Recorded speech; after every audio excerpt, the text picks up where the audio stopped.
It is ratcheted up, isn't it? I mean, now whatever happens, points are scored, that's your ball game.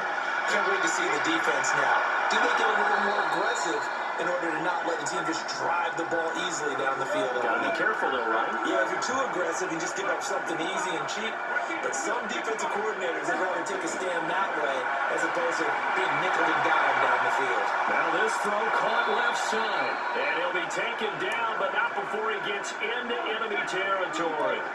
It's a gain of 12, and the Cowboys pick up the first. On 1st and 10, it's Aikman. The killer here, it's complete. And they'll wind up getting this to the 37, gain of 9. That last catch short of the marker by just a yard leaves him with a very manageable 2nd and 1. Smith. And he works it past the 30, almost to the 25. Well, he does it at a high level, doesn't he? Because when I watch him, I think of his vision. Straight ahead, peripheral. Also has that sense of where holes are going to be before they actually open. I think that helps set him apart from many of the other backs in the league.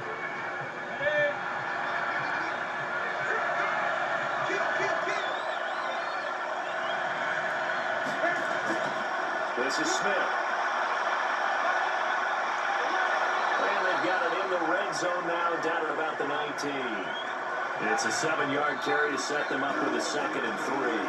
And now the Giants, they get the officials' attention and take another timeout. They'll be down to just 1 remaining as we step aside here in overtime. So now this one's going to rest on the foot of their 2nd-year kicker. This to win it in overtime. And he got it. The kick is good in overtime. He's able to split the uprights. And with that, they will move out in front by 3. So he remains perfect, 3 for 3 in the field goal department. And it's so important for any offense to have an ace like him up their sleeve, isn't it? Because now you know what his range is, and as soon as your offense gets there, you're pretty much counting on 3 points going up on the board. Well, we thought this game would be a good one. It did not disappoint into overtime, and it took the field goal to win it. And we always pay lip service to how important it is to play defense. And usually we focus on the big offensive pyrotechnics, right?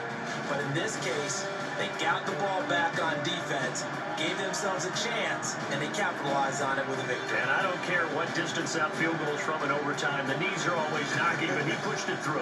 Not only that, think about your snapper, your holder.